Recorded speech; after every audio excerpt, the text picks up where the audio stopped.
দায়িত্ব নিয়ে নিত্যপণ্যের মূল্য কমানো সহজ হবে না বলে মনে করছেন president elect Donald Trump. Time ম্যাগাজিনকে দেওয়া সাক্ষাৎকারে তিনি বলেন, একবার কোনো জিনিসের দাম বেড়ে গেলে তা নিয়ন্ত্রণে আনা কঠিন হয়ে যায়। তবে তিনি আশা করছেন জ্বালানির দাম কমিয়ে সরবরাহ ব্যবস্থা আরও উন্নত করতে পারবেন। এনবিসি নিউজ বলছে, গত বছর থেকে গ্রোসারি পণ্যের দাম নাটকীয়ভাবে কমে আসছে। রাজনৈতিক বিশ্লেষকরা বলছেন, নির্বাচনী প্রতিশ্রুতি রক্ষায় ট্রাম্পের সদিচ্ছা কখনোই ছিল না। ওদিকে জানুয়ারি 6 কমিটির সদস্যদের কারাগারে পাঠানো উচিত, ট্রাম্পের এমন মন্তব্যের সমালোচনা করেছেন ডেমোক্রেটিক কংগ্রেসম্যান বেনি থমসন। সিএনএনকে তিনি বলেছেন, তারা যেহেতু কোনো অন্যায় করেনি, তাই ট্রাম্পের হুমকিতে ভয় পান না। ভীষণ ফুরফুরে মেজাজে আছেন প্রেসিডেন্ট ইলেক্ট ডোনাল্ড ট্রাম্প। বৃহস্পতিবার টাইমের বর্ষসেরা হিসেবে ভূষিত হয়েছেন তিনি। আগামী বছরের 20 জানুয়ারি ট্রাম্প শপথ নিয়ে ওভাল অফিসে বসবেন। ক্ষমতার এই পালাবদলের শুরুতেই সীমান্ত নিরাপত্তায় কঠোর পদক্ষেপ নেওয়ার পরপরই ক্যাপিটল দাঙ্গায় অভিযুক্ত এবং দোষী সাব্যস্তদের ক্ষমা করে দিতে পারেন ট্রাম্প, যাকে ভীষণ দুঃখজনক বলছেন জানুয়ারি 6 কমিটির সাবেক চেয়ার এবং বর্ষেন ডেমোক্রেটিক কংগ্রেসম্যান বেনি থমসন। সিএনএনের সঙ্গে সাক্ষাৎকারে তিনি বলেছেন, সারা বিশ্ব দেখেছে কিভাবে ক্যাপিটলে হামলা চালানো হয়েছে। এরপরও তাদের ক্ষমা করে দেওয়া হলে বিচারহীনতার একটি সংস্কৃতি তৈরি হবে।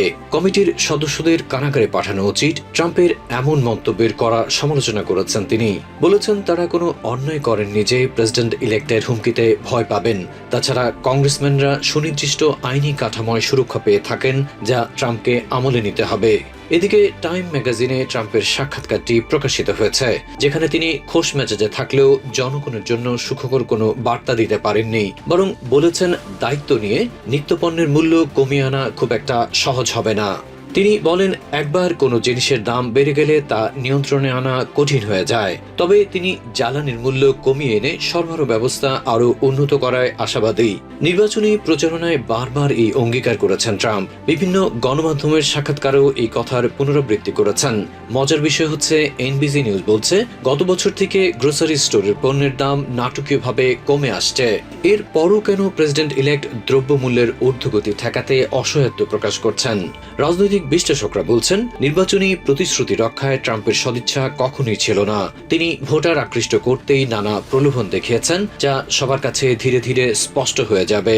প্রেসিডেন্ট ইলেক্ট জনতাকে শুল্ক আরোপ সম্পর্কেও ভুল ধারণা দিয়েছিলেন। তিনি বলেছেন, বিদেশ থেকে আমদানি করা পণ্যে কিভাবে শুল্ক আরোপ করে তার মূল্য কমিয়ে আনা হবে, অথচ শুল্ক বাড়ানোর অর্থই হচ্ছে জিনিসপত্রের দাম এমনিতেই বেড়ে যাওয়া।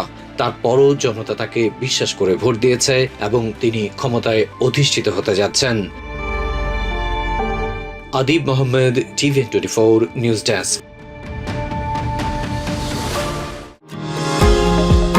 নিউ ইয়র্ক থেকে সম্প্রচারিত TVN24 টেলিভিশন বিশ্বজুড়ে বাঙালির কণ্ঠস্বর।